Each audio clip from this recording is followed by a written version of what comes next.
കടുത്ത വിമർശനങ്ങൾ ഉയർന്നിട്ടും മൻമോഹൻ സിംഗ് അചഞ്ചലനായിരുന്നുവെന്ന് അദ്ദേഹത്തിൻ്റെ പ്രിൻസിപ്പൽ സെക്രട്ടറി ആയിരുന്ന ടി.കെ. നായർ. രാജ്യത്തിനായി വിശ്രമമില്ലാതെ പ്രവർത്തിച്ചിരുന്നുവെന്നും ചരിത്രം അത് വിലയിരുത്തുമെന്നും ടി.കെ. നായർ പറഞ്ഞു.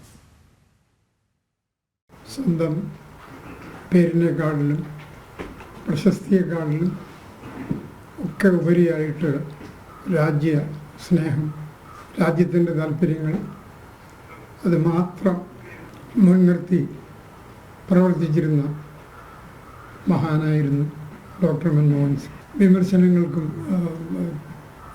ഇരയായിട്ടുണ്ട്. പക്ഷെ ആ സമയത്തൊന്നും ആ വിമർശനങ്ങളിൽ നിന്നും അദ്ദേഹത്തിന് ഒരു ഒരു അമർഷം അല്ല, ഒരു ആളുകളോട് വിമർശിക്കുന്നവരോട് ഒരു എതിർഭാവമോ അല്ലെങ്കിൽ ഒരു ശത്രുത മനോഭാവം അദ്ദേഹത്തിന് ഒരിക്കലും ഉണ്ടായിരുന്നില്ല. അതാണ് ആ മനുഷ്യനെ ഏറ്റവും മറ്റുള്ളവരിൽ നിന്നും വ്യത്യസ്തമാകുന്നത്. അതുപോലെ ഇത്ര വിനയാന്വിതനായ ഒരു മനുഷ്യനെ, ഒരു പ്രധാനമന്ത്രി പോകട്ടെ, ഒരു മനുഷ്യനെ കണ്ടുകിട്ടും.